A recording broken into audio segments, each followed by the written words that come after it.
नमस्कार, मी आशिष जाधव. आजचा सवालमध्ये तुमचं स्वागत आहे. उत्तर प्रदेशकडं सर्व देशाचं लक्ष लागलं आहे. समाजवादी पक्षावर एक प्रकारे चिन्हच नाही तर नियंत्रण सुद्धा आता मुख्यमंत्री अखिलेश यादव यांनी मिळवलं आहे. असंच आता पुढं आलेलं आहे. अखिलेश यादव यांच्या नेतृत्वाचंच महाआघाडी स्थापन करण्याचा निर्णय कदाचित एकतर्फी निर्णय काँग्रेसनं जाहीर केलेला आहे. राहुल गांधी यांचीच इच्छा आहे की काँग्रेसनं समाजवादी पक्षाबरोबर हातमिळवणी करून तिथं एक महागठबंधन म्हणजे महाआघाडी आणावी, ज्यामध्ये सर्व समविचारी सेक्युलर पक्ष सामील होतील. तसा प्रयत्न चाललेला आहे. एवढंच नाही तर अखिलेश यादव हेच मुख्यमंत्रीपदाचे महाआघाडीचे उमेदवार असतील आणि त्यांच्यासाठी आपण त्या शर्यतीतून माघार घेत आहोत हे सुद्धा काँग्रेसच्या उमेदवार शीला दीक्षित यांनी जाहीर केलेलं आहे. पण प्रश्न असा आहे की जर का अखिलेश यादव यांच्या नेतृत्वात महाआघाडी होत असेल तर मग बसपाच्या मायावती आणि भाजप काय करेल? त्यांच्याही मनात त्यांचीही रणनीती काही वेगळी असेल जी आता महाआघाडीला काउंटर करेल. आणि जे इतर प्लेयर्स आहेत त्यांचं काय, अशी ही चर्चा सुरू झालेली आहे. एकूणच उत्तर प्रदेशच्या या सर्वात महत्त्वाच्या निवडणुकीवर आपण चर्चा करणार आहोत. आपला आजचा सवाल बघा. उत्तर प्रदेशमध्ये समाजवादी पक्षासोबत आघाडी करण्याचा काँग्रेसचा निर्णय योग्य आहे का? या आपल्या आजच्या सवालमध्ये काही महत्त्वाचे मुद्दे दडलेले आहेत ज्यावर आपण चर्चा करणार आहोत. मुद्दा क्रमांक 1, सायकल चिन्हाबरोबरच अखिलेश यादवांनी समाजवादी पक्षावर पूर्ण वर्चस्व मिळवलंय का? मुद्दा क्रमांक 2, समाजवादी पार्टी आणि काँग्रेसच्या महाआघाडीत इतर समविचारी पक्ष सामील होतील का? मुद्दा क्रमांक 3, महाआघाडीमुळे भाजप आणि मायावतींच्या बसपाच्या गोटात अस्वस्थता निर्माण झाली आहे का? शेवटचा मुद्दा क्रमांक 4, मुलायम सिंह शिवपाल यादव यांचा जो गट आहे तो अखिलेशच्या विरोधातल्या कारवाया आता थांबवेल का? हे होते चर्चेतले मुद्दे ज्यावर आपण चर्चा करणार आहोत. चर्चा सुरू करण्यापूर्वी आपल्या पाहुण्यांची ओळख करून घेऊया.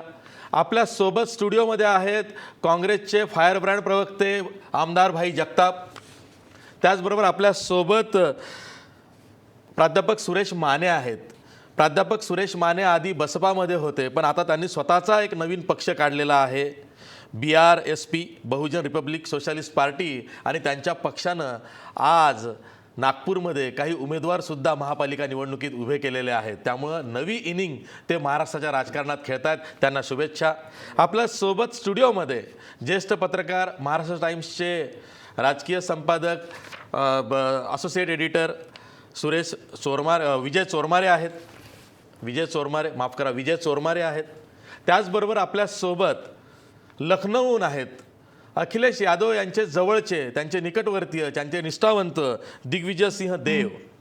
हे अखिलेश यादव यांच्या गटाचा जी युवा आघाडी आहेत त्याचे पदच्युत अध्यक्ष आहेत. मुलायम सिंग यादव यांनी अखिलेश यादवांबरोबरच यांना सुद्धा बाहेरचा रस्ता दाखवला होता, पण आता अखिलेश यादव यांचीच पक्षावरती पकड निर्माण झाली आहे. समाजवादी पक्षाचं चिन्ह सायकलसुद्धा याच गटाला मिळालेलं आहे. त्यामुळे त्यांचंही या चर्चेत मी स्वागत करतोय आणि चर्चेला सुरुवात करतोय. साहजिकच मी पहिला प्रश्न दिग्विजय सिंह देव यांना विचारतोय. दिग्विजय सिंह देव, अब आपको बहुत ठंडक मिली होगी क्योंकि साइकिल जो आपकी चुनावी सिंबल था वो आपको मिल गया है, लेकिन आगे की जो पूरी कंपटीशन है ये इतनी इजी नहीं है. अभी आपको कांग्रेस के साथ महागठबंधन करके आगे जाना है. पहले तो ये बताइए, कांग्रेस ने ये डिक्लेयर कर दिया है कि सपा के साथ जो अखिलेश यादव का खेमा है उसके साथ वो महागठबंधन कर रही है, लेकिन अभी भी अधिकृत तौर पे अखिलेश यादव या उनके गट ने ऐसा कहीं भी डिक्लेयर नहीं किया है कि हम कांग्रेस के साथ हैं. देखिए, 2000 सबसे पहले तो मैं स्पष्ट करना चाहूंगा कि जो कल फैसला आया, मैंने आपसे पहले भी इसी आपके चैनल पर कहा था कि ये लड़ाई साजिश करने वालों के खिलाफ है. और रिजल्ट आने से पहले ही लोग लंदन क्यों गए? जिस दिन आप प्रश्न उठा रहे थे कि आप सारी चीजें उन पर क्यों डाल रहे हो, उसी दिन मैंने कहा था कि जो लोग साजिश करने वाले हैं उनके खिलाफ ये लड़ाई है.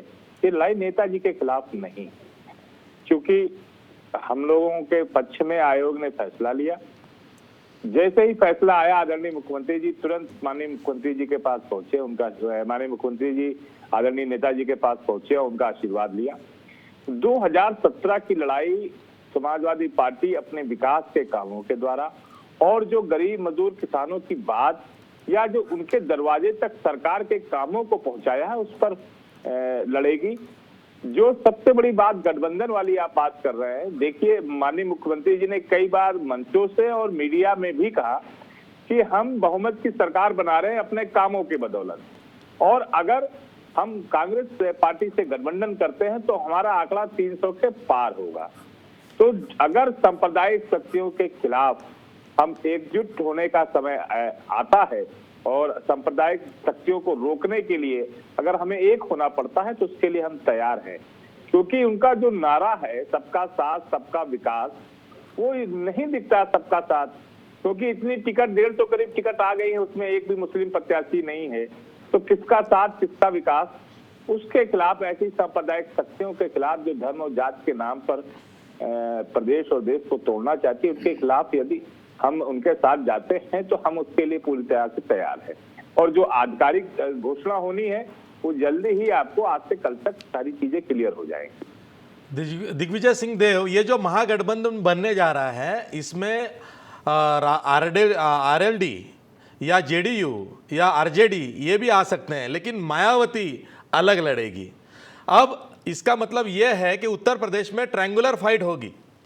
एक चीज और सर मैं आपसे क्लियर करना चाहूंगा आशीष साहब, देखिए मायावती जी भारतीय जनता पार्टी से 3-4 बार गठबंधन कर चुकी है, 3 बार गवर्नमेंट बना चुकी है। गुजरात में नरेंद्र मोदी जी के लिए जाके उन्होंने प्रचार भी किया है, तो वो सेकुलर टैक्सों के खिलाफ है ही नहीं, वो तो उनके साथ हैं और उनसे राखी भी बंधवाती हैं और कभी उनके साथ जा सकती हैं। ये एक बड़ा प्रश्न है, क्योंकि जो 3 बार गठबंधन करके सरकार चला चुके हैं, बाद में झगड़ा उगड़ा हो जाता है उनका, और राखी भी बांधती है, फिर उनसे भी झगड़ा उगड़ा हो जाता है। जो सच है वो ये जो सेकुलर ताकतें हैं वो समाजवादी पार्टी के साथ एक साथ आएंगी। जो आरजेडी है, जो जयंत चौधरी साहब है, उनसे भी बातचीत चल रही है। जो भी निर्णय है जल्दी से जल्दी 24 घंटे के अंदर आपको सारी एक साथ दिखाई देंगे। जो भी परिस्थितियां बनेंगी उनकी आधिकारिक घोषणा भी हो जाएगी। और जहां तक मेरी जानकारी है, कल 12 बजे आदरणीय मुख्यमंत्री श्री अखिलेश यादव जी ने एक प्रेस कॉन्फ्रेंस को भी बुलाया है, तो बहुत सारी घोषणा उसमें भी कल क्लियर हो जाएंगी। दिग्विजय सिंह जी, इसी आज का सवाल के एक कार्यक्रम में आपने कहा था कि ये पूरे एपिसोड में खलनायक कोई होगा, विलन कोई होगा, तो वो अमर सिंह जी है। अभी भी आपको लगता है अमर सिंह ये भाजपा से मिले हुए हैं? सर वो लंदन चले गए हैं, मेरे ये समझ में नहीं आ रहा। जो इतने हितैषी हैं, अब कह तो रहे हैं इलाज कराना है, अब जो भी हो सच्चाई निकल कर सामने आएगी। देखिए वस्तुतः सारी चीजों को देखने से आपको ये पता लगेगा कि ना आदरणीय नेताजी ने मुख्यमंत्री जी के लिए कुछ कहा, ना मुख्यमंत्री जी ने आदरणीय नेताजी के लिए कहा। सच बात ये थी कि आदरणीय नेताजी के आसपास सही बातें पहुंचने नहीं दी जा रही थी, और कहीं ना कहीं संबंधों का हवाला देकर उनसे निर्णय गलत कराया जा रहा था। और मैं एक बात और स्पष्ट कहूं, जो राष्ट्रीय अधिवेशन हुआ जिसमें आदरणीय मुख्यमंत्री श्री अखिलेश यादव जी को राष्ट्रीय अध्यक्ष चुना गया, उसके पीछे सिर्फ एक कारण था कि आदरणीय नेताजी को बहकाकर उनसे कोई गलत फैसला ले लिया ना दिलवा दिया जाए। चुनाव की प्रक्रिया में हम लोग, और जो लड़ाई थी वही तो माननीय मुख्यमंत्री जी की लड़ाई है कि उनकी जो बेदाग छवि है, जिस तरह से वो राजनीति में अपराधियों को लाने से रोकना चाहते हैं, जिस तरह 2012 में उन्होंने डीपी यादव को साफ किनारा करके कह दिया था कि आपकी कोई जगह नहीं है, वो लड़ाई कौमी एकता दल से ही शुरू हुई थी और उसके विलय को लेकर ही शुरू हुई थी। तो ऐसे कोई निर्णय ना हो जिससे उनकी छवि पर कोई उंगली उठाए, उनके काम पर कोई उंगली उठाए, उनके व्यक्तित्व पर कोई उंगली उठाए। इसी की लड़ाई की वजह से आदरणीय अखिलेश यादव जी ने को एक कड़ा निर्णय लेना पड़ा। लेकिन सबसे बड़ी बात यह है कि हम अपने इतने विकास कामों के साथ, गरीब मजदूर किसानों के कामों के साथ हम 2017 के चुनाव में जा रहे हैं और बेदाग छवि के साथ जा रहे हैं, बिना भ्रष्टाचार का, बिना भ्रष्टाचार। ठीक है दिग्विजय सिंह जी, ठीक है। सुरेश माने, प्रश्न हाच आहे। अमर सिंह यांनी आज अशी प्रतिक्रिया दिली की मुलायम सिंग यादव म्हणजे नेताजी हे द्रोणाचार्य आहेत, आणि द्रोणाचार्याला अर्जुनही तेवढाच प्रिय होता आणि कर्णही तेवढाच प्रिय होता. त्यांना कुठेतरी सांगायचं आहे की मी कर्ण आहे, अजूनही वेगळी भूमिका वठवू शकतो. तुम्हाला काय वाटतं, सपामधली ही यादवी इथंच संपली? खरं म्हणजे गेल्या 1-1.5 महिन्यामध्ये सपानं कमीत कमी मीडिया कॅम्पेनमध्ये या विषयाच्या अनुषंगानं BJPला फार मागे टाकलं आणि उत्तर प्रदेशमध्ये चौपाल ते अगदी टेलिव्हिजन सेट याच्यामध्ये स्वतःची स्पेस निर्माण केली. या सगळ्या एपिसोडचा एक त्यांना फायदा झाला. प्रश्न आहे की समाजवादी पक्षातल्या यादवीचं जे रूप आहे ते अजूनही इतकंसं सहजपणे मिटेल असं समजायची काही गरज नाही. अमरसिंगांचं व्यक्तिमत्व भारतीय राजकारणामध्ये कसं आहे हे बहुतेक लोकांना ठाऊक आहे आणि त्यामुळं डिवचलेली माणसं राजकारणात शांत बसत नाही. त्यातला एक प्रकार म्हणजे आपल्याला अमरसिंगांचं उदाहरण देता येईल आणि म्हणून अमरसिंग पडद्याआडून काहीतरी आपलं काम सातत्यानं सुरू ठेवतील हाही त्याच्यातला मुद्दा आहे. मगाशी जे राहुल देव बोलताना थोडंसं धर्मनिरपेक्षेच्या मुद्द्यावरती आले, कारण समाजवादी पक्षातला हा नेहमीच मोठा इलेक्ट्रल प्लँक राहिलेला आहे की आम्ही धर्मनिरपेक्ष पक्ष आहोत, आम्ही भाजपासोबत नाही आहे. परंतु 1977 साली जनता पार्टीमध्ये मुलायम सिंग होते, त्यावेळेला भाजपा तिथे होता. उसके बाद में 1989 में राहुल जी आपको सुनने को आता होगा, दिग्विजय सिंह 89 में भी जब VP सिंह की नेशनल फ्रंट गवर्नमेंट बनी थी उसमें BJP के साथ साथ मुलायम सिंह यादव भी खड़े थे. तो धर्मनिरपेक्षता की डेफिनेशन अभी ना करे तो बहुत अच्छा है. मायावती दोषी है या नहीं, मायावती ठीक है दिग्विजय जी, आपके पास बाद में आते हैं. मायावती दोषी है या नहीं है वो एक अलग मामला है. वो BJP के साथ गई या नहीं है गई, अलग चर्चा का विषय है. लेकिन आप भी तो किसी ज़माने में उनके साथ रहे हैं, ये भी बात आप अच्छी तरह से जानते हैं और इसलिए 77 और 89 का धब्बा आप छोड़ नहीं सकते. आणि बिहारमधून तुम्ही मोठ्या महागठबंधनमधून ऐन वेळेला नितीश कुमार आणि लालूला दगा देऊन मुलायम सिंग यादव कुणाच्या हितासाठी बिहारमधून मागं सरकले आणि त्याचंही उत्तर खरं म्हणजे समाजवादी पक्षाला देण्याची फार गरज आहे. आणि त्यामुळं समाजवादी पक्ष फार धर्मनिरपेक्षतेच्या पातळीवरती धुतलेल्या तांदळासारखं आहे असं अजिबात समजायची गरज नाही. राहिलं तुम्ही वारंवार जे म्हणताय की आमचे मुख्यमंत्री बेदाग छवीचे आहेत, तर त्यांच्यावरती दाग लावण्याचं काम त्यांचे वडील करतायत, त्यांच्यावरती दाग लावण्याचं काम त्यांचे काका करतायत, त्यांच्यावरती दाग लावण्याचं काम त्या वडिलांचे ज्येष्ठ सहकारी अमरसिंग करतायत. म्हणजे वडीलच जर दाग लावत आहेत, म्हणजे आज आम्ही वर्तमानपत्रातून मुलायम सिंगांचं जे वक्तव्य पाहिलं की मुसलमानांच्या हितासाठी पाहिजे तर मी अखिलेशच्या विरोधात दंड थोपटून उभं राहीन, तर असं जर वक्तव्य ये इधर आया है, आपको बता दूं ये महाराष्ट्र के हिंदी पेपरों में ये आया है. आप जाने उसकी सच्चाई. जब उन्होंने बयान दिया था उसकी लिखित कॉपी अगर कहेंगे तो मैं कल आपको भिजवा दूंगा. Very good. लिखित कॉपी तो नहीं है, लेकिन जो यहाँ के न्यूज़पेपर में आया मैं आपको सुना रहा हूँ. सर वो गलत था. ठीक है, कोई बात नहीं, लेकिन उसके स्टेटमेंट जो भी गलत सही आप जो कहिए हम मान लेते, लेकिन जो मीडिया परसेप्शन के माध्यम से जो बता रहा है वो उसका दाग खुद पिताजी लगाने में लगे हैं, चाचा लगे हैं, उनके रिश्तेदार लगे हैं. तो बेदाग छवि का ढोल भी ना पीटे तो बहुत अच्छा होगा, क्योंकि उससे ज़्यादा कुछ निकलने वाला नहीं है. रही बात आपकी आगे राजनीति किस तरह से करे, तो मैंने आपको भी कहा आप भी अनुभवी है, मैं भी उत्तर प्रदेश को बहुत गहराई से जानता हूँ और इसीलिए कहता हूँ कि अमर सिंह शांति से नहीं बैठेंगे, आपको शायद ज़्यादा परेशान करेंगे. दिग्विजय सिंह जी, इन्होंने एक बात कही थी, बिहार के चुनाव में महागठबंधन में से आपकी सपा पार्टी मुलायम सिंह यादव बाहर निकले थे, तो क्यों निकले थे? तब उनको ये याद नहीं था कि हम सेक्युलर पार्टी हैं? ऐसा था, सुन लीजिए, वो मैं घटना बता दूं. अब वो चूंकि आधिकारिक रूप में मैं पुष्ट नहीं कर पाऊंगा, जहां तक मेरी जानकारी है कि एक समय पर उनको लालू जी को और आदरणीय नीतीश कुमार जी को, तीनों लोगों की बैठक होनी थी नेताजी की. पर ऐन मौके पर नीतीश जी नेताजी उस बैठक में नहीं आए और वो 10 जनपद चले गए थे, जिससे बात वहां से अधूरी रह गई थी. ये कारण था. अब आधिकारिक पुष्टि इसकी चूंकि मैं नहीं कर सकता, क्योंकि मैं उस पार्टी के आधिकारिक रूप में उस बारे में बात नहीं कर सकता, लेकिन जो घटना हमारी जानकारी में या सबकी जानकारी में है, जिस मीटिंग में आदरणीय नीतीश जी को आना था आदरणीय नेताजी और लालू जी पहले से मौजूद थे। उसके बाद नीतीश जी उस मीटिंग में ना आकर 10 जनपद चले गए थे। इस कारणों से हमें वहां से गिव अप करना पड़ा था। दूसरा, आप एक जो जिक्र 77 और 89 का कर रहे हैं, देखिए सामाजिकता को जो हवा मिली, वो जो ये धर्म के नाम पर नाटक शुरू, धर्म के नाम पर लोगों को ठगना शुरू हुआ, वो 92 के बाद शुरू हुआ। नारे 92 से लगना शुरू हुआ, जिस हिंदू का खून ना खोला, खून नहीं वो पानी है, जो हिंदू के काम न आए वो बेकार जवानी है, हम कसम राम की खाते हैं, मंदिर वहीं बनाएंगे। खैर मंदिर कब बनाएंगे डेट नहीं बताएंगे, ये नारा हम लोग कर देते थे। लेकिन समझो जो भगवा गण का जो एक लाइन खींच के समाज को बांटने का काम शुरू हुआ, भाई से भाई को लड़ाने का काम शुरू हुआ, असली काम वो 92 के बाद शुरू हुआ। उस 92 के बाद 3 बार मुख्यमंत्री, अभी जल्दी से पहले आपको याद हो 2000 के आसपास 2000 जो बीएसपी से एक बहुत बड़ा धड़ा टूटकर समाजवादी पार्टी ने सरकार बनाई थी, उसमें उस समय भी भारतीय जनता पार्टी और बीएसपी का गठबंधन की सरकार थी, जिससे भारतीय जनता पार्टी के तमाम विधायक टूटकर समाजवादी पार्टी में जुड़े थे। सच बात यह है कि हमने जो काम किए, बातें सब करते हैं लेकिन काम आदरणीय अखिलेश यादव जी ने किया। ठीक है। आप ये कहने को बहुत आप ये कह सकते हैं कि मुलायम सिंह की जनता समाजवादी पार्टी अलग है और अखिलेश की अलग है, और अखिलेश की समाजवादी पार्टी अभी सेक्युलर है, ये आपने अभी डिक्लेयर कर दिया है।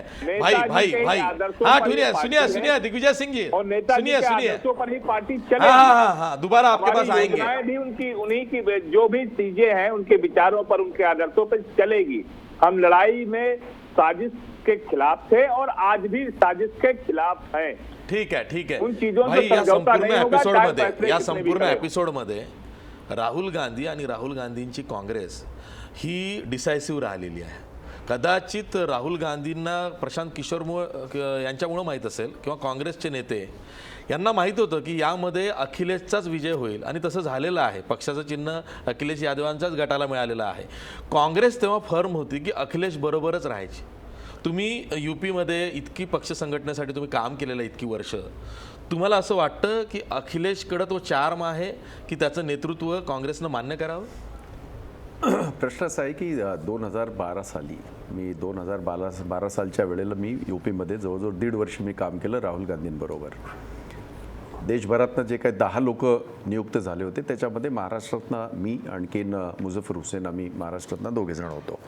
त्यामुळे आम्ही फार जवळून ते काम बघितलं आणि जवळून यूपीचा अभ्यास करता आला मला। माझा तो विषय आहे, राजकीय सुद्धा माझा तो विषय आहे अभ्यासाचा। आणि त्याच वेळेला नेमकं अखिलेश हे ऑस्ट्रेलियावरनं ते हे करून इंजिनिअरिंग करून ते सभामध्ये आले होते आणि त्यांच्या यूथ ब्रिगेडचे ते प्रमुख होते। आणि मला आठवतं आहे की BHUमध्ये बनारस हिंदू युनिव्हर्सिटीमध्ये त्यांनी एक आंदोलन घेतलं होतं। त्यावेळेला त्या दरम्यान माझी त्यांची मुलाखत झाली होती। माझा तो विषय होता त्यांच्याजवळ बोलणं। मी सगळ्यांजवळ बोललो होतो, शिवपालजवळही बोललो होतो, यांच्याजवळही बोललो होतो, सगळ्यांजवळ बोललो होतो त्यावेळेला।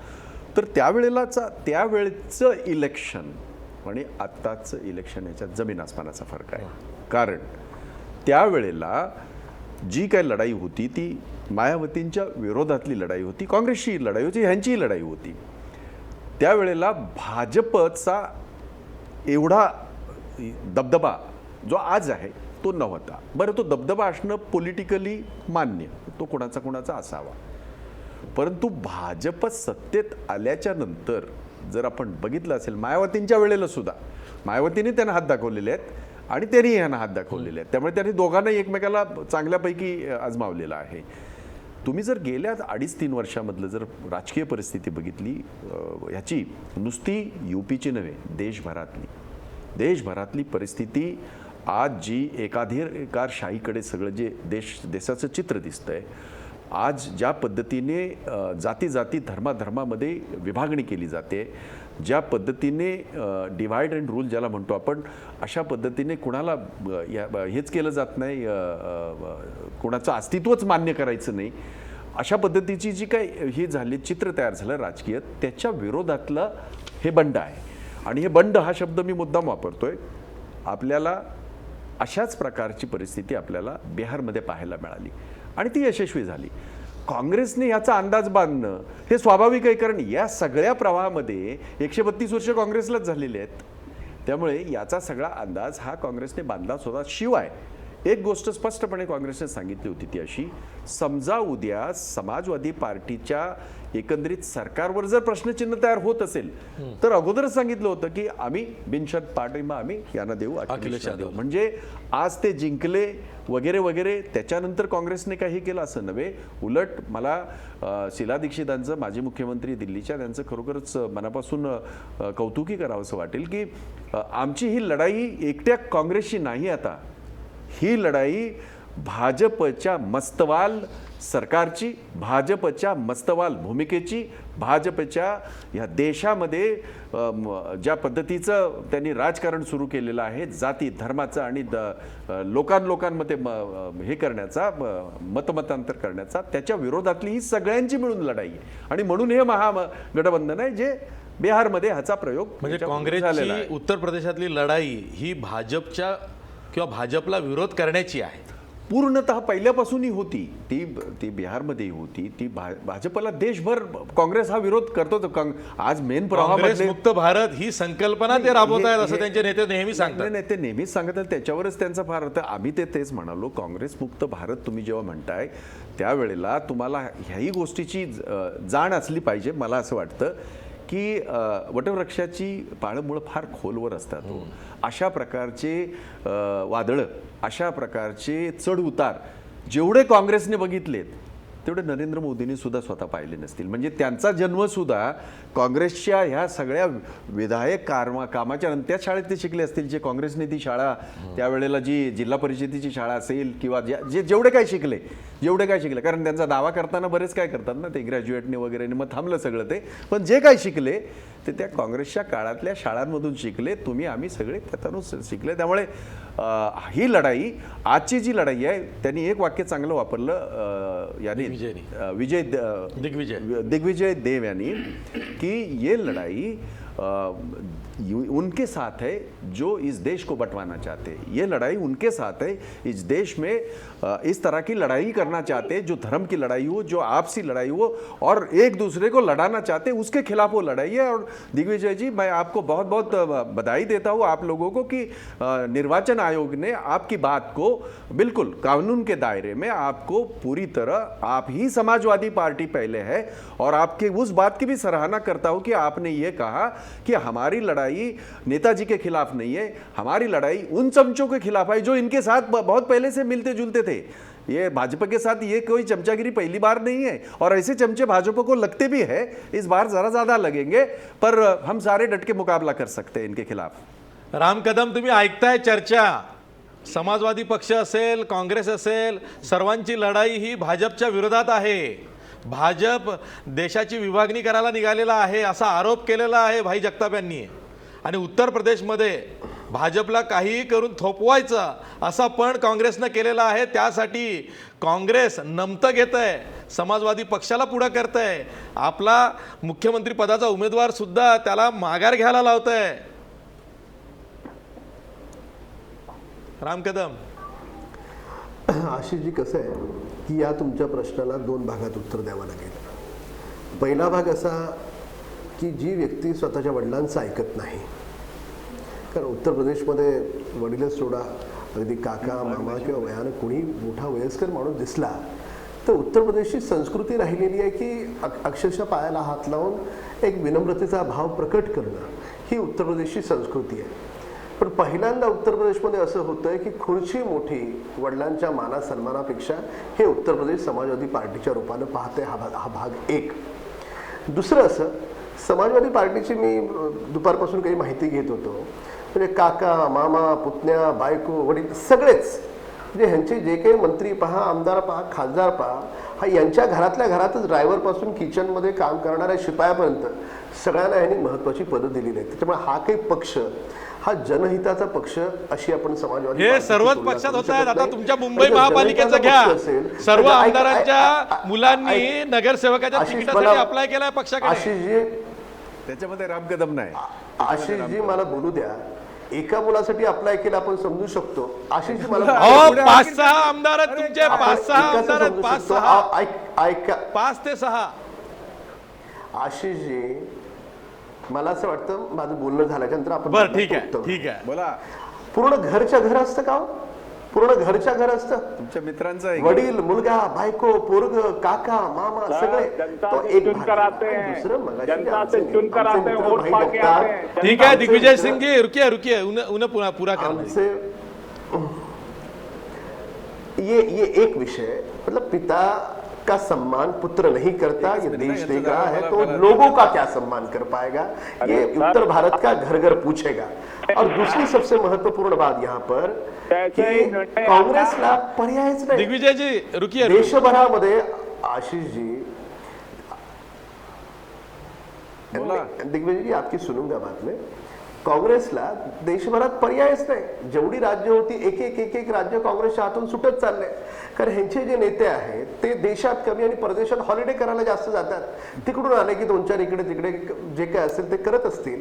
पण काँग्रेसची हातून जी राज्य सुटत चालली आहेत तर त्याच्यामुळे जो सापडेल त्याला सोबत घ्या आणि जे काही 2-4 जागा वाचतील तो वाचवण्याचा प्रयत्न केविलवाना प्रयत्न काँग्रेस पक्षाकडून चाललेला. ठीक आहे राम कदम. एक मिनिट मला भाई जगतापांना तुम्हाला उत्तर द्यायचं आहे. भाई जगतापांना तुम्हाला उत्तर द्यायचं भाई भाई बोला. मला पूर्ण मला फक्त आशिष जी, याच्यामध्ये येतो मी तुमच्याकडे आशिष जी, पुन्हा. चर्चेला पुन्हा येतो ना, राम कदम. पुन्हा येतो ऐका, तुमच्याकडे. काँग्रेसच्या नेत्यांचंही मी पूर्ण ऐकतो. नाही, तुमचंही ऐकतो. समाजवादी पार्टीच्या नेत्यांचं ऐकतो. माझं पूर्ण तर करू द्या. अगदी, याला अगदी. अर्धवट मला ऐका ना बोलायला आता लागलं तुम्हाला नाही. काहीतरी काउंटर करायचं नाही, आहे त्यानंतर तुम्ही नाही, पुन्हा बोला. नाही, मला पूर्ण करू द्या. नाही, तुम्ही तुम्हाला नंतर बोला. उत्तर राम देता येईल. कदम एक मिनिट पहिला आधी राम ऐकून घ्या. कदम तुम्हाला उत्तर देता येईल फक्त नाही नाही, उत्तर भाई तुमची वेळ आली की उत्तर द्या. हो भाई. नाही भाई आपली वेळ आली. तुम्ही राम कदम, थांबा जरा, येतो. नाही, इथे भाई, इथे ऐका. मला फक्त एकच गोष्ट विचारायची आहे की ज्या संस्कृतीचा आपण ठेका घेतलेला आहे, पिता पुत्र,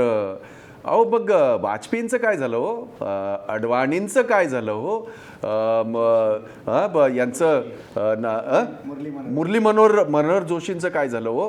ही सगळी पिता समान माणसं होती एकेकाळी. म्हणजे श्रद्धेय, तुमच्या भाषेत तुमचा शब्द आहे श्रद्धेय, आज कुठंच काही दिसत नाही हो. मग ज्या यांना वाचवण्यासाठी, ज्या मोदींना मुख्यमंत्रीपद वाचवण्यासाठी ज्या अडवाणीने रदबदली केली, नाहीतर त्याच वेळेला यांनी सांगितलं होतं की राजधर्म आपको समझना चाहिए, त्या यांना कशा पद्धतीने बाजूला केलं तुमच्या आणि देशाचे पंतप्रधान नरेंद्र मोदीने. आता तुम्ही सांगताय 100 बिल्ली 100 चूहे के आगे अगर बिल्ली हज चली तो ये कैसे होगा भाई, ऐसे तो नहीं होगा. कारण हे जे काय राजकारण आहे, जे काय आता समोर आहे ते. आणि दुसरी गोष्ट ती आणखीन ते जे तुमच्या 2 भागातलं की काँग्रेसची फार चिंता करूच नका आपण. त्याचं कारण असं आहे की 1978 साली पार्श्वभूमीवर ह्याच्या इमर्जन्सीच्या किंवा जी हे आणीबाणी लागली त्याच्या पार्श्वभूमीवर सगळी आमची काही उंदरं पळून गेली होती हो. परत काँग्रेस आली आणि ती आतापर्यंत मजबूत आहे. आणि तुम्ही काळजी करू नका, तुमची 5 वर्ष निघतील का एवढीच काळजी करा, राज्यातली सुद्धा आणि देशातली सुद्धा. हा राम कदम बोला. मेरे भी प्रश्न अगर ले लेते, एक प्रश्न ले लेते. भाई जरी वेगळ्या पक्षाचे असले तरी मी त्यांचा व्यक्तिगत सन्मान करतो. काँग्रेसचे पण काँग्रेस पक्ष म्हणून बोलत असताना भाईंना मी नम्रपणे सांगेन की भाई अटलजींची प्रकृती आपल्याला ठाऊक आहे. राहिला प्रश्न अडवाणींचा, मुरली मनोहर जोशींचा, त्या विषयाला आपण समाजवादी पार्टीच्या विषयाशी जोडू शकत नाही. आपण समजून घ्या. अहो इथे तर एकमेकांच्या समोर बंदुका घेऊन उभ्या आहेत. भाजपा शिस्तबद्ध पक्ष आहे. आमच्या भाजपमध्ये असं अजिबात नाही. प्रत्येकाचा सन्मान भाजपमध्ये राखला जातो. उत्तर प्रदेशमध्ये काय झालं माहिती आहे का राम कदम? जोडता येणार नाही. राम कदम, उत्तर प्रदेशमध्ये इतर पक्षाच्या बातम्या येईन असं झालेलं आहे. सगळं काही अखिलेश यादव आणि समाजवादी पक्षाच्याच बातम्या आहेत. खरंच आहे.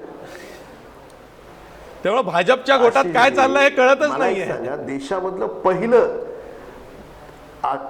देशातलं पहिलं असं उदाहरण आहे की ज्या उदाहरणामध्ये इतक्या खुलेआम पद्धतीनं मुलगा वडिलांच्या विरोधात उभा राहतो. ज्या वडिलांनी ह्याला खेळवलं, वाढवलं, अंगा खांद्यावर खेळवलं, तो मुलगा आज वडिलांच्या विरोधात बंड पुकारतो. आणि तोही बंड अशा वयात पुकारतो. मुलायम सिंगचं वय किती, या वयात करावं. आणि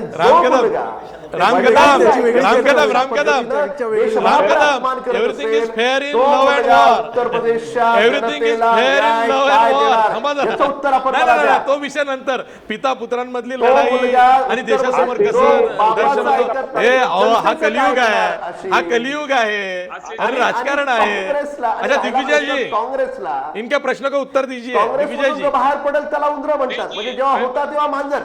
मौका दीजिए। हाँ बोलिए. भाई म्हणाले 78 ला काही उंदरं अरे, बाहेर पडली, देखिए, म्हणजे बाहेर आपकी पडेल जनता तो पार्टी राहील तो से- मांजर असं अहो ते आहे. काँग्रेसमधून म्हणाले. आम्ही काँग्रेसमधूनच साहब, म्हणालो. अब आप सुन लीजिए, नाही, मैं नाही, हाँ, हाँ. काँग्रेसमधूनच म्हणालो मी. हाँ, ठीक है, काँग्रेसमधून ठीक है. बाहेर दो पडतील लाइन- तेव्हा दो हाँ। लाइन का मौका दीजिए साहब। हाँ, दो बिल्कुल लाइन का लीजिए, मौका हाँ। दीजिए ना आप। देखिए, मैंने पहली बार कहा कि आप कोई ऐसा रिकॉर्ड निकाल लीजिए जिसमें आदरणीय नेताजी ने मुख्यमंत्री जी के लिए कुछ कहा हो, या मुख्यमंत्री श्री अखिलेश यादव जी ने आदरणीय नेताजी के लिए एक शब्द कहा हो। कहने की क्या जरूरत है, जैसे ही करतूतों से और निर्णय कर्मों आता से है, कर दिखाया दिग्विजय साहब। लीजिए, मैं सुन रहा था ना आपको, आप मुझे सुन लीजिए। खून के आंसू मैं है कहा- मुलायम सिंह जी की आंखों में, उसका कैसे हिसाब दोगे?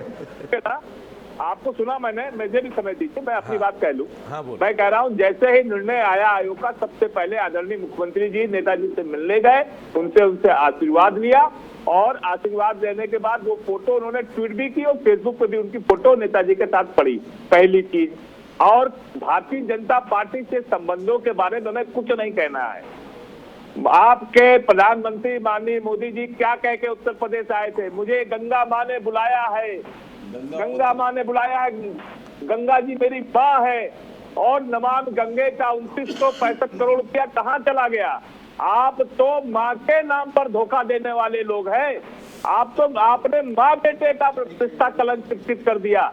आपके पास जब कोई एजेंडा नहीं रहा तो आप पिता पुत्र के प्रति कितने हितैषी हो गए, मेरे ये बात समझ के बाहर जा रही है। जब आदरणीय मुख्यमंत्री श्री अखिलेश यादव जी ने कभी एक शब्द अगर आपके पास रिकॉर्ड हो कृपया मुझे दिखा दे, लेकिन मैं आपको रिकॉर्ड दे दूंगा। क्या बोलते थे प्रधानमंत्री जी, गंगा माँ ने बुलाया है, गंगा जी के बुलाने से आए हैं, उन्हीं के क्षेत्र से मध्य यहाँ से प्रधानमंत्री बनने के लिए उनको उत्तर प्रदेश आना पड़ता है, लेकिन यहाँ से जाते हैं तो माँ को भूल जाते हैं। अरे गुजरात वाली माँ को तो भूले ही आप आपने जो जिनके नाम पर वोट मांगा, जिनके नाम पर सरकार बनाए उत्तर प्रदेश में 73 सांसद बना है, उनको उसी माँ को भूल गए आप। तो ये तो भी आपने पहला उदाहरण पेश किया पूरे हिंदुस्तान की राजनीति में कि जिस माँ के नाम पर आपने वोट दिया उसका भूल गए आप। ठीक आहे ठीक आहे ठीक आहे विजय चोरमारे, प्रश्न हाच आहे की अखिलेश यादव क्लिअर विनर दिसतोय की आज काँग्रेसनं सुद्धा अखिलेश यादवचं मोठेपण उत्तर प्रदेशच्या राजकारणामध्ये मान्य केलेलं आहे। कदाचित काँग्रेसला असं वाटतं की अलीकडचा जो एक ट्रेंड होता ना की सत्ताधारी पक्षाला अँटी इन्कम्बन्सी फॅक्टर भोवलेला आहे आणि मग तो पुन्हा सत्तेत आलेला नाही, कदाचित ते जिंक्स किंवा ते भेदण्याचं काम अखिलेश करू शकतो। तर आपल्याला या एकूण सगळ्या मग सुरेश माने ज्या पद्धतीने सुरुवातीला म्हटले की गेले काही दिवस समाजवादी पक्ष मुलायम सिंग आणि अखिलेश यादव या दोघा पितापुत्रांनी मीडियातली सगळी स्पेस व्यापली। म्हणजे जी BJPची स्ट्रॅटेजी असते किंवा असायची नेहमी की सगळं लक्ष आपल्याकडे केंद्रित करायचं। आपणही कल्याण डोंबिवली महापालिकेत बघितलं की शिवसेना भाजपनं परस्परात भांडून सगळं लक्ष आपल्यावर केंद्रित केलं, बाकी सगळ्यांना चित्रातनं बाहेर फेकून दिलं। आपण गेले महिन्यावर बघतोय म्हणजे नॅशनल आणि रिजनल सगळ्या चॅनल्सवर सगळ्या प्रसारमाध्यमातून अखिलेश आणि मुलायम यांचीच चर्चा आहे। पंतप्रधान नरेंद्र मोदी यांनी सभा घेतली तर त्या सभेच्या तेवढ्या कव्हरेज पुरतंच आलं, सभा संपल्यानंतर पुन्हा तिथं यांची सायकलच पळते आपल्याला टीव्हीच्या पडद्यावर दिसते। तर हे या सगळ्या स्ट्रॅटेजीमध्ये समाजवादी पक्ष मोठ्या प्रमाणावर यशस्वी झाला आहे। दुसरी गोष्ट, ज्या गोष्टीची आपण मगाचपासून बोलतोय की अखिलेश यादव यांनी मुलायमना धोका दिला, तर आपण यात धोका खातोय असं मला वाटतं। कारण ही सगळी एक मुलायम सिंग यादव आणि अखिलेश यादव यांनी मिळून लिहिलेली पटकथा आहे, मिलीभगत आहे। जर गेल्या वेळची 2012ची विधानसभेची जी निवडणूक होती त्या निवडणुकीत आपण बघितलं तर ती निवडणूक मुलायम सिंग यादव यांच्या नेतृत्वाखाली लढली होती आणि अखिलेश हा त्यात एक नवा चेहरा होता, आश्वासक चेहरा म्हणून पुढे आला होता। त्याच्यामुळं समाजवादी पक्षाला काही फायदा झाला, परंतु नेतृत्व मुलायम सिंग यादव यांचंच होतं पहिली गोष्ट। आणि आत्ता आत्ता या स्टेजला अखिलेश यादव यांच्याकडे हे वारसा हक्कानं नेतृत्व जाण्यापेक्षा अखिलेश यादव यांनी हे झगडून लढून स्वतःच्या बळावर हे नेतृत्व मिळवले हे सिद्ध करण्यासाठी गेले महिनाभर या सगळ्या त्यांच्या समाजवादी पक्षाच्या कोर टीमने ज्या गोष्टी लिहिल्या त्या पद्धतीनं त्या सगळ्या घडत आलेल्या आहेत. यात कुठलीही गोष्ट अनपेक्षित नाही किंवा वडील मुलाचं हे अतिशय नुरा कुस्ती, म्हणजे मराठीत आपण जी नुरा कुस्ती म्हणतो ती बाप बेटेची नुरा कुस्ती होती. म्हणजे साधी गोष्ट आहे. ज्यावेळी निवडणूक आयोगाकडे सायकल चिन्हासाठी अखिलेश म्हणजे मुलायमसिंग यादव गटाकडून ज्यावेळी दावा करण्यात आला त्यावेळी अखिलेश यादव गटानं सगळी कागदपत्र सादर केली. म्हणजे अगदी 228 आमदारांपैकी 205 आमदार, विधान परिषदेच्या 68 पैकी 56 सदस्य, खासदार 24 पैकी 15 आणि राष्ट्रीय कार्यकारिणीच्या साधारण 5,500 पैकी 4,500 सदस्यांची प्रतिज्ञापत्रे सादर केली. याला काउंटर म्हणून तुम्ही निवडणूक आयोगापुढं एक कायदेशीर लढाई लढताय आणि तिथं काउंटर करताना तुम्ही त्याला काही कागदोपत्री काउंटर करत नाही आणि पुन्हा तिथं हे नेताजी सर्वश्रेष्ठ आहे आणि त्यांचंच हे सगळं लक्षात येतं की हे ठरवून केलं होतं. अखिलेश यादवला यांना पुढं चाल द्यायची होती आणि हे अखिलेशनं स्वतःच्या बळावर मिळवलेलं आहे हे सिद्ध करायचं होतं. ही दुसरी गोष्ट. आणखी एक मुद्दा जो येतो अखिलेशच्या दृष्टीने सगळ्यात महत्त्वाचा की एक गोष्ट महत्त्वाची आहे की गेल्या 5 वर्षात अखिलेश यादव या 5 वर्षे मुख्यमंत्रीपद असतानाही त्या व्यक्ती म्हणून किंवा मुख्यमंत्री म्हणून अखिलेश यादवांच्या नावावर एकही मोठा डाग नाही. ही त्यातली फॅक्ट आहे. दुसरी गोष्ट, आतापर्यंत समाजवादी पक्ष हा गुंडांचा पक्ष, गुन्हेगारांचा पक्ष म्हणून गेली अनेक वर्षे उत्तर प्रदेशच्या राजकारणात ओळखला जातो आणि अखिलेश यादवला ही ओळख पुसून टाकायची होती. वो अच्छा कह रहे हैं आपके बारे में, अखिलेश यादव के बारे में वो अच्छा कह रहे हैं. एक भी दाग नहीं है 5 साल में उनके कमीज पे, ऐसा बोल रहे हैं. नहीं वो बात तर अखिलेश यादवना ही 1 मिनिट ही ओळख पुसून टाकायची होती. मग ते मगाशी त्या दिग्विजय देव यांनी जो उल्लेख केला की ती कौमी एकता पार्टी जी मुख्तार अन्सारीची आहे तिच्याबरोबर शिवपाल युती करावी असा शिवपाल यादवांचा आग्रह होता. अखिलेशनं ते साप नाकारला आणि ठरलेल्या गोष्टी सगळ्या मोडून काढल्या. तर अखिलेशला ही एक नवी ओळख घेऊन पुढे जायचं आहे. उत्तर प्रदेशच्या जनतेला विश्वास परत हे चित्र आहेच की मी उत्तर प्रदेशच्या जनतेसाठी, उत्तर प्रदेशच्या जनतेला गुन्हेगार मुक्त आणि स्वच्छ प्रशासन देण्यासाठी माझ्या वडिलांच्या बरोबर काकांच्या बरोबर सुद्धा वैर पत्करलेलं आहे हे पुन्हा चित्र निर्माण करायचं आहे. आणि या सगळ्यात ते यशस्वी झालेले आहेत. आणि मला वाटतं हे पूर्वी काँग्रेसबरोबर आघाडी करायचे हे सुद्धा पूर्वीच जवळजवळ ठरलेलं आहे. कारण ज्यावेळी राहुल गांधींचा दौरा सुरू होता उत्तर प्रदेशात त्यावेळी अखिलेश यादवनी राहुल गांधी हे माझे चांगले मित्र आहेत, ते चांगले ग्रस्त आहेत, त्यांनी एकमेकांच्याबद्दल खूप चांगलं बोललेलं आहे. त्यामुळे हे अपेक्षित होतं.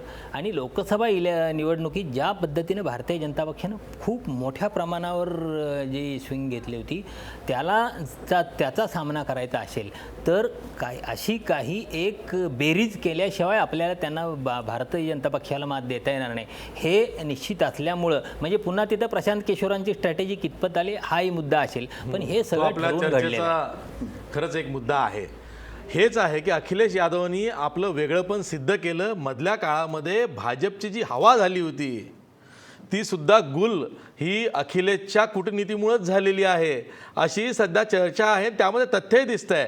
पुढच्या भागामध्ये आपण यावरच चर्चा करणार आहोत की बिहारची जी निवडणूक होती ती धर्मावर न लढता ती जातीय समीकरणावरती लालू आणि नितीशनं आणली होती आणि तिथं भाजपला नामोहरम केलं होतं. आता उत्तर प्रदेशची लढाई ही कशाच्या बळावर लढायची त्यामुळं हा मधला एपिसोड झाला की काय अशी शक्यता दिसते. त्यावरच आपण चर्चा करणार आहोत. पण ब्रेकनंतर ब्रेकवर जाता जाता आपला प्रश्न बघा. उत्तर प्रदेशमध्ये समाजवादी पक्षासोबत आघाडी करण्याचा काँग्रेसचा निर्णय योग्य आहे का? 83% लोक म्हणतायत होय काँग्रेसचा निर्णय योग्य आहे. बऱ्याच वर्षानंतर म्हणजे 2 वर्षानंतरच लोक असं म्हणायला लागले आहेत की काँग्रेस कुठला तरी चांगला निर्णय घेते आहे. पुन्हा भेटूया ब्रेकनंतर.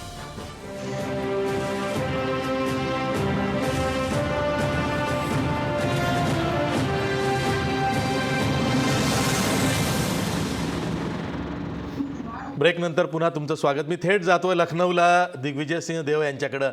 दिग्विजय जी, बात अधूरी रह गई थी, अभी पूरी करते हैं. यूपी के जो चुनाव हैं ये धर्म की राजनीति से नहीं चलेंगे क्योंकि ये बिहार में भी देखा गया. अगर भाजपा को रोकना है तो धर्म से जाति के समीकरण पे लाओ. अगड़ा पिछड़ा करो जहां पे भाजपा कमजोर गिरती है। लेकिन अब यूपी में मायावती फैक्टर भी है, तो अब यूपी में क्या एजेंडा रहेगा भाजपा का, यार आपका भी भाजपा को काउंटर करने के लिए? देखिए, भारतीय जनता पार्टी के पास कोई एजेंडा नहीं। पहले भारतीय जनता पार्टी को आप समझ लीजिए, किसी मुद्दे पर ये एक महीना नहीं टिकते, एक महीने बाद इनका मुद्दा बदल जाता है। हर एक महीने बाद ये नई स्ट्रेटजी, नए शब्द कोष लेकर आते हैं, नई बातें लेकर आते हैं और वो एक ही महीने बाद खत्म हो जाते हैं। देखिए, नोटबंदी बहुत बड़ा एक फैक्टर है। गांव में किसान को बहुत नुकसान उठाना पड़ा है। उसके धान की कीमत, हमारे यहाँ जो धान इस समय खेतों से कट कर मंडी में जाता है, उसकी कीमत किसानों को 700 750 रुपए मिली है पैसे की ना होने की वजह से। तमाम लोग बेरोजगार होकर उत्तर प्रदेश लौटे हैं। ये बहुत बड़ा फैक्टर है, इसको फेस करना पड़ेगा भारतीय जनता पार्टी को। दूसरा, अभी जो उम्मीदवारी हुई है उससे जिन लोगों को टिकट नहीं मिला है, आज ही खबर आ गई काली पोतने वाली, तो ये भी एक बहुत बड़ा फैक्टर होगा। देखिए, इनके पास कोई एजेंडा नहीं है, विकास की कोई बात नहीं है। ये यही सब बातों से लेकर पिता पुत्र वाली जैसे भावनाओं का बलात्कार करते हैं, ऐसी ही बातों से राजनीति लड़ेंगे और बाद में हो सकता हो धर्म के धुईं की तरफ भी जाएं। दूसरा, बहुजन समाज पार्टी एक ऐसी पार्टी है जिसका कोई घोषणा पत्र नहीं होता, जिसके एजेंडे में ना कभी किसान है, ना नौजवान है, ना मजदूर है, ना गरीब है। उसके एजेंडे में पत्थर की मूर्तियां लगवाना है और गजब का भ्रष्टाचार है। मैं थोड़ा सा आपको ध्यान दिला दूं कि बीएसपी की सरकार में लखनऊ में सरेआम सड़कों पर सीमों की हत्या हो जाती है, औरैया में जन्मदिन के नाम पर, पैसा उगाही के नाम पर हत्या कर दी जाती है, जेल के अंदर सीमों की हत्या कर दी जाती है। इनके तमाम मंत्री अभी राकेश त्रिपाठी जी भी जेल में है और कुशवाहा जी भी, तमाम मंत्री जेलों में बंद होते हैं और 10-10 इनके विधायक तो बलात्कार के आरोपी हो जाते हैं। उनके पास भी कोई एजेंडा नहीं, एजेंडा सिर्फ अखिलेश यादव जी के पास है। और जो प्रारूप, जो उन्होंने नया आयाम दिया है उत्तर प्रदेश को, चाहे वो इंफ्रास्ट्रक्चर के मामले में हो, चाहे स्वास्थ्य के मामले में हो, चाहे शिक्षा के मामले में हो, चाहे खेती के किसानों को लेकर, किसानों का जो उन्होंने, जो यहाँ की एलडीपी बैंक होती है जो प्रदेश के द्वारा संचालित होती है, उसका 50,000 तक का किराया कर्जा माफ किया हो, चाहे उनको दुर्घटना बीमा दी हो 5 लाख की, या उनकी फसल की अगर कोई बर्बादी हो उस पर राहत कोष दिया हो। जो संवेदनशील मुद्दे हैं उन पर और प्रदेश के विकास पर उत्तर प्रदेश में आदरणीय अखिलेश यादव जी ने काम किया है और वही एजेंडा लेकर ही आदरणीय अखिलेश यादव जी और समाजवादी पार्टी उत्तर प्रदेश में 2017 के चुनाव में उतरेगी। ठीक आहे राम कदम, तुम्ही ऐकलं दिग्विजय सिंह देव काय म्हणाले? ते म्हणालेत की आमचाच अजेंडा विकासाचा अजेंडा आहे, समाजवादी पक्षाचा, अखिलेश यादवांच्या समाजवादी पक्षाचा। मग भाजपचा अजेंडा काय असणार आहे? ते म्हणतायत भाजप पुन्हा धर्माच्या आधारावरतीच राजकारण करेल, पुन्हा दंगली, पुन्हा लोकांची मन भेदण्याचं काम करेल। नाही, याचं उत्तर देण्यापूर्वी एक दुसरं मगाशी चर्चेत उघाण आलं की समाजवादी पार्टीवर काही भ्रष्टाचाराचे आरोप नव्हते, असं नाही आहे। सप्टेंबर 2016 मध्ये आपण जर पाहिलं तर राजकिशोर सिंग आणि गायत्री प्रजापती ह्या 2 मंत्र्यांचा का राजीनामा घ्यावा लागला? भ्रष्टाचाराचे गंभीर आरोप या समाजवादी पार्टीच्या भ्रष्टाचाराची किंवा गैरकारभाराची सांगता येतील। ये तो केवल उदाहरण के रूप में मैंने आपको एक बताया, ऐसे कई कारण हैं। रहा सवाल भारतीय जनता पार्टी का, पूरे देश भर में यही एजेंडा है, सबका साथ और सबका विकास। मागच्या 3 वर्षाच्या कालखंडामध्ये केंद्रामध्ये ज्या पद्धतीनं मोदीजींनी निर्णय घेतले देशाला पुढे घेऊन जाण्याचे, आणि ठीक आहे आता विरोधी पक्ष म्हणून काँग्रेस टीका करेल, विरोधी पक्ष म्हणून समाजवादी पार्टी टीका करेल, पण जगभरातले सुने आप मेरी बात सुनिए, आप आरोप और प्रत्यारोप के राजनीति में शायद भाजपा पे आरोप कर पाओगे, पर भाजपा की केंद्र की सरकार इसकी तारीफ सारा विश्व कर रहा है। नोटबंदीच्या निर्णयामुळे गाडी रुळाखाली गेली आहे म्हणतात। भारतीय जनता पार्टीचा अजेंडा हा विकासाचा अजेंडा आहे, विकासाचा अजेंडा आहे। आणि मला असं वाटतं की एक महत्त्वाचा मुद्दा याच्यात असा आहे, समाजवादी पार्टीला हरवायला आमची आवश्यकता नाहीये, त्यांचे घरचे भाऊबंद की त्यांना ठीक है देखो घर के झगड़े इतने हैं कि घर काँग्रेसला हरवायला झगड़े बहुत आवश्यकता नाहीये। पार्टी के लिए ऐका की जरूरत नहीं है। आपल्याला उत्तर द्यायला बरं पडेल। भाई आशिष, हा बोला. समाजवादी पार्टीला हरवायला आमची आवश्यकता नाही, त्यांची भाऊबंदकीच त्यांना हरवेल, आणि काँग्रेसला हरवायला आमची आवश्यकता नाही, राहुल गांधींचं बोलणंच त्यांना हरवेल. ठीक आहे भाई हा गंभीर आरोप पुन्हा एकदा राहुल गांधीच्या निमित्तानं काँग्रेसवर झाला. काय झालंय की त्यांचा आता अख्ख्या देशाचं जे दिग्विजयजी, रुकिये. आता जे काही गुणगान जे राम कदम गात होते, त्याची जी नांदी सुरुवातीला सुरू झाली होती, आज पूर्ण जग हे म्हणतंय की नोटाबंदीचा demonetisation is a big disaster in India, in the world. आणि नोटाबंदी हा सगळ्यात मोठा झालेला, आजपर्यंत झालेला सगळ्यात मोठा घपला, सगळ्यात मोठा असलेला स्कॅम आहे, आणि तो नरेंद्र मोदींनी केलाय. आणि त्या नरेंद्र मोदींनी ज्यांचं आता हे ह्याचे गुण गातात आहेत, त्या नरेंद्र मोदीने याच उत्तर प्रदेशमध्ये गंगा मेरी माँ है, गंगा ने मुझे बुलाया है, 3 वर्षे झाले, अब गंगा का है पता नाही. आता ते काय सांगतील ते मला माहित नाही. तिसरी गोष्ट महत्वाची की त्यांनी जे सांगितलं की काँग्रेस पक्षाला गेली 20-25 वर्षाचं तिथलं राजकारण, विशेषतः यूपीचं, बिहारचं, हे जातीपातीवरच चाललेलं होते, तुम्हाला आणि आम्हाला टाळता येणार नाही. आणि त्यामुळे त्याही प्रत्येक 25 वर्ष आम्ही विरोधामध्येच लढलो. आज मी तुम्हाला सुरुवातीला सांगितलं तर परत एकदा सांगतो, भाजपसारखा पक्ष जर या देशामध्ये राज्यावर राहिला, भाजपासारखा आणि नरेंद्र मोदी सारखा जर पंतप्रधान ह्या देशाचा राहिला, तर हे फक्त आणि फक्त देशातल्या 1% जनतेसाठी काम करणारे हे नरेंद्र मोदी आहेत. त्यांचे 65 त्यांचे उद्योगपती जे त्यांच्या बरोबर आहेत तेवढ्यांसाठीच काम करणारे नरेंद्र मोदी आहेत. दुर्दैवाने सांगायचं वाटतं देशाच्या पंतप्रधानाबद्दल वाईट वाटतंय, पण ही वस्तुस्थिती आहे. या देशाच्या 99% जनतेचा एकही प्रश्न यांनी सोडवलेला नाही. आणि यांना त्या दिग्विजय याने एक चांगलं वाक्य वापरलं. यांना एक सवय आहे, मार्केटिंगची जसा फंडा असतो ना, प्रत्येक महिन्याला वेगळा वेगळा काहीतरी फंडा काढायचा. यांनी प्रत्येक 2 महिन्यांनी वेगळा फंडा काढला. जॅकअप इंडिया, स्टँडअप इंडिया, आणखीन काय India, makeup India, make in India. अरे आता बॅकअप बीजेपी ते आलंय आता. ते तुम्हाला माहिती आहे का? सोशल मीडिया बघा तुम्ही. राहुल गांधीची काळजीच करू नका. राहुल गांधींनी एक वाक्य वापरलं तुमचंच, चलो मैं बच्चा हूं लेकिन मेरे सवालों का जवाब तो दो. 125 करोड़ की जनता के बारे में अगर मैं सवाल पूछ रहा हूं, उसका जवाब तो दो राम कदम जी. आप नहीं दे सकते, आपके नेताजी को बोलो जवाब दो. आणि तुमच्याकडे जवाब नाही. आणि म्हणून आम्हाला उत्तर प्रदेशमध्ये भीती आहे अख्ख्या देशाला की तुम्ही परत तुमचा जुना अजेंडा जातीयवादाचा, धर्मवादाचा, दंगली घडून आणाल आणि आपलं इप्सित साध्य करण्याचा प्रयत्न कराल. त्याच्या विरोधात ही महाआघाडी आहे. राम कदम तुम्हाला ब्रेक नंतर सविस्तर वेळ देतोय, पण आता एक ब्रेक घेतोय. राम कदम ब्रेक नंतर तुम्हाला सविस्तर वेळ देतोय बोलायला. ब्रेकवर जाता आपला प्रश्न बघा. उत्तर प्रदेशमध्ये समाजवादी पक्षासोबत आघाडी करण्याचा काँग्रेसचा निर्णय योग्य आहे का?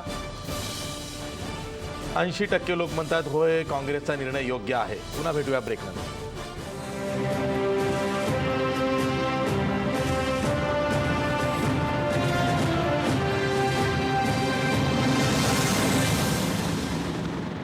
ब्रेक नंतर पुन्हा तुमचं स्वागत.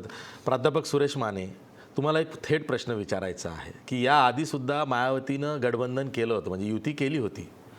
आता जसं दिग्विजय सिंह देव म्हणाले की मायावतींची बसपा कदाचित भाजपबरोबर जाऊ शकते, म्हणजे आता सध्या दिसतंय की ट्रायंग्युलर फाईट होईल, तिरंगी लढत होईल. एकीकडं काँग्रेस सपाचं महाआघाडी, दुसरीकडं भाजप आणि तिसरीकडं मायावतीची बसपा.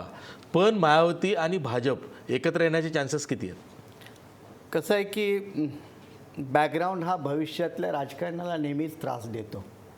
आणि त्यामुळं बसपानं भूतकाळामध्ये केलेली BJP बरोबर सत्ता संपादनामध्ये युती, निवडणुकीसाठी नाही, ती त्यांना भविष्यात नेहमीच त्रासदायक ठरणार आहे.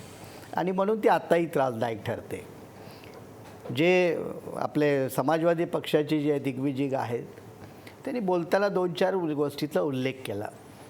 कारण त्यांना UPमध्ये काउंटर करायचं आहे तर कुणाला, एकतर BJP किंवा एकतर BSP, हे 2 प्रॉमिनंट फॅक्टर्स सोडले तर काउंटर करायला थोडी जागा नव्हती. आता मात्र हे आता यांचा एक स्वतःचा एक बनला. फॅक्टर बनला, आघाडी बनेल तेव्हा आपण महाआघाडी झाली, पक्ष ताब्यात आला बनेल अखिलेशच्या. बनेल तेव्हा म्हणू आपण, अजून बनली नाही. जेव्हा त्याची औपचारिक घोषणा होईल तेव्हा त्याविषयी बोलू आपण. पण आता कसं आहे की समाजवादी पक्षाला, मग तो मुलायमचा म्हणा कुणाचाही म्हणा, त्यांना BSP आणि BJPला टार्गेट केल्याशिवाय पर्याय नाही. आता याच्यामध्ये मायावतींच्याकडं स्वतःची एक गट्टा वोट बँक अजून तरी आहे. काही का म्हणा, कुणाला पटो न पटो, पण भारतीय राजकारणातील जी काही सत्य आहे त्यातली उत्तर प्रदेशमध्ये BSPची स्वतःची एक वोट बँक आहे. 15-20% वोट बँक आहे, ही कुणाला नाकारता येत नाही. आता समाजवादी पक्षाला सत्यात यायचं असेल तर मी मगाशी म्हणालो, अमरसिंग फॅक्टर ही गप्प बसत नाहीत आणि ते त्रासदायक SP ला इंटरनली डॅमेज करणारच. शिवपाल यादवांचं ज्या पद्धतीनं राजकारण, मी तुमच्याविषयी नाही बोलत, समाजवादी शिवपाल यादवांचं ज्या पद्धतीचं राजकारण आहे त्याला थोडंसं घमंडी आणि गुंडगिरीच्या राजकारणाची, उत्तर प्रदेशच्या पारंपरिक राजकारणाची झालर आहे. आणि त्यामुळे शिवपाल, मुलायम आणि अमरसिंग हे त्रिकूट सहजपणे सरेंडर होईल असं काही समजायची गरज नाही. किंबहुना त्या दिग्विजयचा चेहरा पुढे करून त्याच्यामधला जो आपला वाटा कसा काढायचा त्याच्यासाठी ते सक्रिय राहतील. राहिला प्रश्न समाजवादी पक्षाचा, दिग्विजय सिंह जी ने बोल दिया कि मायावती ने वो पत्थरों के अलावा कुछ नहीं किया. ते आता कॉमन झालं. दिग्विजय सिंह जी, मेरा शायद आप इकोनॉमिक्स के आंकड़े अगर जानते होंगे तो मायावती के समय का economic growth rate Uttar Pradesh का 6.7 था. अगर आप बता देंगे कि अखिलेश के समय का आजकल का भी ग्रोथ रेट क्यों है और क्या क्या ग्रोथ रेट बना है, आप ज़रा बताइए. और BSP का एजेंडा क्या है और BJP का एजेंडा क्या है वो छोड़ दीजिए. समाजवादी पार्टी का एजेंडा क्या है और 5 मेजर डिसीजन अखिलेश के गवर्नमेंट के बताइए जो लोगों के पक्ष में गए हैं. अगर आप अपनी बात कहेंगे, हम अपनी बात कहेंगे तो वो अच्छा है. राजनीति में आप कहें तो मैं गिना सकता हूँ. हाँ ठीक है, हम सुनेंगे. दूसरों के खिलाफ बातें कह के इससे ज्यादा कुछ निकलता ठीक नहीं है. है. दिग्विजय सिंह जी, प्रश्न यही है कि शिवपाल यादव, हम चर्चा में एक मुद्दा भूल गए, एक एंगल भूल गए. शिवपाल यादव चुप नहीं बैठेंगे. और दूसरी मैं जो कह मैं रहा हूं, बात, बताइए दूसरी में भाई साहब ने जो दिग्विजय हमें सिंह मौका जी, दिया कि आप अपने काम बताइए. दिग्विजय सिंह जी ठहरिए जरा. ठहरिए, थोड़ा ठहरिए. मैं आपको दूसरा भी बात बता रहा था कि क्रिमिनल रिकॉर्ड के बारे में सपा के लोग ना बोले तो अच्छा है. आपका 93 से सारा डिटेल पड़ा है. ठीक है, ठीक है, हाँ? ठीक है. तो बहुत सारी बातें हो गई. subject में ना जाइए तो बहुत सारी अच्छा। बातें हो गई. नहीं, दिग्विजय जी, तो मैं अभी शिवपाल बात यादव वाला करता हूं, एंगल पहले बात चाहिए. करता हूं. शिवपाल यादव चुप नहीं बैठेंगे. जेल में है सर. विजय सिंह को टिकट मिला, वो जेल में है. आजमगढ़ से भूपेंद्र गुड्डू को टिकट मिला, जेल में है. मैं कितने नाम गिना दूं, आप बताइए. नहीं नहीं, आप शिवपाल यादव के बारे में बोलिए, वो चुप नहीं बैठेंगे. नहीं, हम क्यों बोले. आप हमारी जबरदस्ती मेरे साथ, मेरे मुंह में शब्द क्यों डाल रहे हैं. बहुत अच्छी बात है कि आपने कहा कि आप 5 बड़े काम बताइए. गिनाइए. सर 45 लाख परिवारों को, 45 लाख महिलाओं को समाजवादी पेंशन दी जा रही है. करीब हमने 20 लाख से ज्यादा, करीब 20 लाख के आसपास लैपटॉप बांटे हैं. हमने एक्सप्रेस वे बनाई जो आगरा से लेकर लखनऊ तक है. लखनऊ में IT हब बनाया जो कभी नोएडा और बेंगलोर हुआ करता था, वो लखनऊ में है. हमने 5 नए मेडिकल कॉलेज आपके बनाए. पहले वो मायावती ने भी बनाया. उत्तर प्रदेश की सर, गन्ना मैं कह रहा हूं, मिले, मेरी क्या हालत है सुनिए. उसकी. और पिछले सर, सपा जो के समय हालत है, में वो गन्ना ऐसी किसानों को कानून कितना से सुन भुगतान लीजिए. किया. आपने किसानों के सर, साथ उत्तर प्रदेश में सर, क्या न्याय किया ये अब आप बताइए. कहें, मेरी नहीं सुनेंगे. हाँ बोलिए, बोलिए. गन्ना किसानों के साथ क्या किया आपकी सरकार ने? सर, तो जिन्होंने जमीन एक्वायर की तो भट्टा परसोल की घटना हुई और किसानों पर लाठी चली. एक भी डिस्प्यूट आप बता दीजिए कि आगरा से लखनऊ तक कि कोई भी डिस्प्यूट आपके सामने आया हो, कोई भी घटना हो, आप मुझे जरा इस पर जवाब दे दीजिएगा. और यही नहीं, लखनऊ से लेकर बलिया तक जो इससे भी बड़ा एक्सप्रेसवे होगा उस पर भी जमीन एक्वायर होने लगी. अभी भी कोई विवाद आया हो, आप बताइए. किसानों को मुआवजा उनके समय से और एक उनकी जमीन के कीमत के 4 गुना दिया गया. कामधेनु योजना के तहत 1839 डेयरी छोटी और बड़ी लगाई गई, जिसके तहत उत्तर प्रदेश आज दूध उत्पादन में पहले नंबर पे है, आज गन्ना और चीनी के उत्पादन में पहले नंबर पे है, आज टूरिज्म के हिसाब से उत्तर प्रदेश जब कभी 8वें 9वें नंबर पे था, आज हिंदुस्तान में 3रे नंबर पे है। मैंने कहा और जो उत्तर प्रदेश में पुलिस व्यवस्था कैसे बेहतर हो, उसके लिए हजारों गाड़ियां उपलब्ध हुई और डायल 100 एक नई स्कीम यूपी 100 चलाई गई। वो तो महाराष्ट्र में कितने सालों से है। सारे राज्यों अरे वो तो यार, कितने वही तो सालों से कहना है, है, वो वही तो यूपी कहना बहुत बाद चाह में रहा आ गई है हूं। उसमें। दिग्विजय, वो तो नहीं, केरला नहीं, रामकदम के- रामकदम केरला आपके बहुत छोटा रामकदम राज्य आहे. भाजपकडे दुर्लक्ष होत आहे. भाजपनं अजूनही उत्तर महाराष्ट्र- प्रदेशमध्ये महाराष्ट्र- आपला नेता जाहीर केलेला नाही, मुख्यमंत्री पदाचा उमेदवार जाहीर केलेला नाही. राजनाथ सिंह यांची इच्छा आहे की त्यांना जर का मुख्यमंत्री पदाचा उमेदवार जाहीर केलं भाजपनी तर पक्षाला यश मिळू शकतं. रामकदम देंगे प्लीज।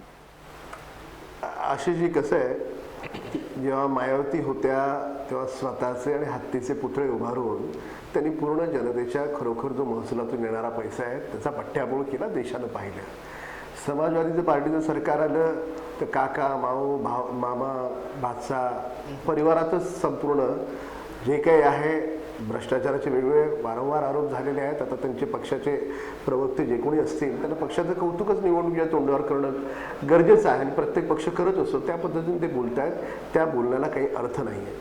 मुळामध्ये उत्तर प्रदेशची जनता या दोघांनाही त्रस्त झालेली आहे आणि येणाऱ्या कालखंडामध्ये ज्या पद्धतीचं वातावरण आहे की काँग्रेसच्या हातून एक एक राज्य चाललंय, आता सुरुवात खऱ्या अर्थानं 3 वर्षात देशातल्या जनतेनं पाहिलं की मोदीजी पूर्णपणे त्यागपूर्ण आणि ठीक आहे ठीक आहे ठीक आहे ठीक आहे ठीक आहे ना. विषय आता नरेंद्र मोदींवर नेऊ नका, विषय त्यावर नेऊ नका. भाई काँग्रेसचं अस्तित्व पणाला लागलंय हे नाकारता येत नाही. या 5 राज्यांच्या निवडणुकांमध्ये पंजाब जर का सोडलं तर इतर ठिकाणी काँग्रेसच्या कामगिरीकडे सर्वांचं लक्ष आहे. स्वबळावर सत्ता येणार असं आहे की आता तुम्ही नरेंद्र मोदी आता हे भजन कमी करा.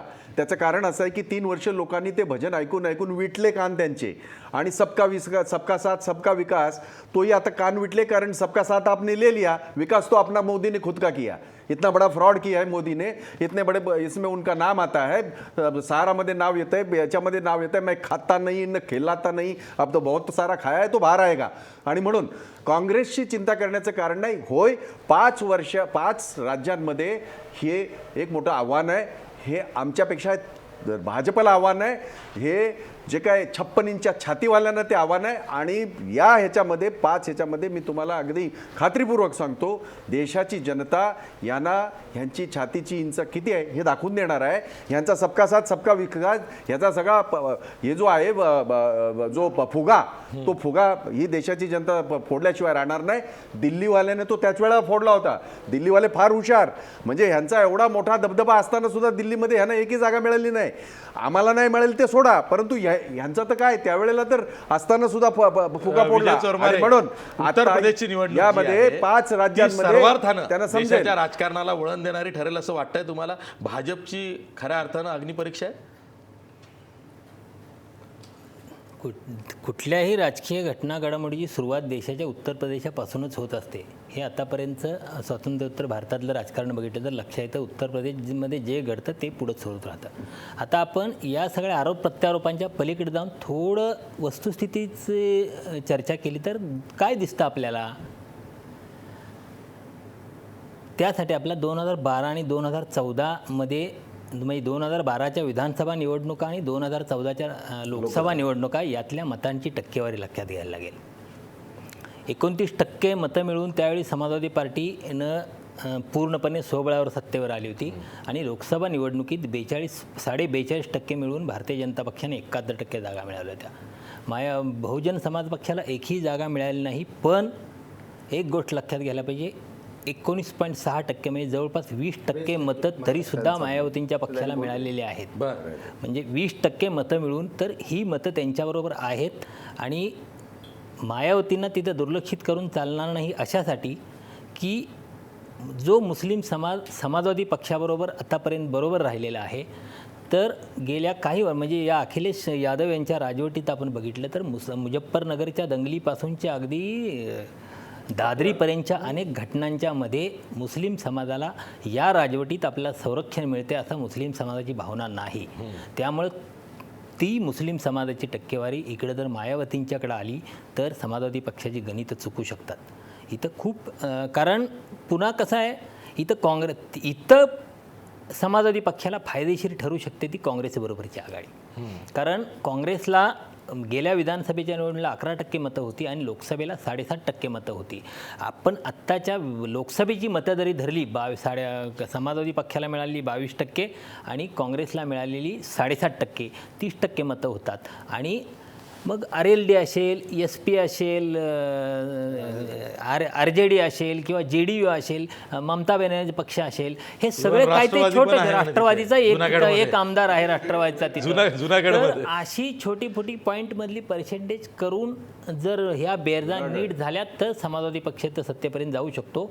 नाहीतर इथं तिन्ही पक्षामध्ये खूप अशी काट्याची टक्कर आहे असं म्हणावं लागेल. कारण ती पुन्हा कितीही आपण समाजवादी पक्ष आणि मायावतींचे ढोल वाजवले तरी तिथं केंद्रातलं नरेंद्र मोदी आणखी अमित शहा इथं हे दोन असे या निवडणुकीच्या ह्याच्यात खूप माहीर असलेले खेळाडू आहेत आणि सगळी दिल्लीच्या सत्तेची ताकद त्यांच्याबरोबर आहे. ही दुर्लक्षित करून चालणार नाही. त्यामुळं हा सामना तिरंगी आणि खूप रंगतदार होणार आहे. देशाच्या पुढच्या राजकारणाला नक्कीच हा दिशा देणार ठरणार आहे. उत्तर प्रदेशचा राजकीय आखाडा आता खूप इंटरेस्टिंग वळणावरती आहे. तिरंगी लढत जर का होत असेल तर एनिबडीज गेम असंही या लढतीचं वर्णन करता येईल. पण तरीसुद्धा अखिलेश यादव यांची सपा आणि काँग्रेसची महाआघाडी कुठंतरी थोडंसं अप्पर एजला आहे असं आपण म्हणू शकतो. कारण ज्या पद्धतीनं गेल्या 1.5-2 महिन्यामध्ये उत्तर प्रदेशमध्ये वातावरण निर्मिती ही अखिलेश यादवांच्या बाजूनं झालेली आहे, त्याचा जर का परिणाम, त्याची जर का परिणिती ही निर्णयात आली तर एक क्लिअर कट मायलेज महाआघाडीला मिळू शकतं. आता बघायचं आहे की तिरंगी लढतीत ऐनवेळी काहीही होऊ शकतं आणि प्रचारादरम्यान जर का काही वेगळं झालं तर मग पुन्हा उत्तर प्रदेशकडं सर्व देशाचं जे लक्ष लागलेलं आहे, उत्तर प्रदेशमधूनच देशाच्या राष्ट्रीय राजकारणाला वेगळी दिशा मिळू शकते. आज आपण इथंच थांबतोय, पण जाता जाता आपला प्रश्न बघा. उत्तर प्रदेशमध्ये समाजवादी पक्षासोबत आघाडी करण्याचा काँग्रेसचा निर्णय योग्य आहे का? 84% लोक म्हणतात होय, काँग्रेसचा निर्णय योग्य आहे.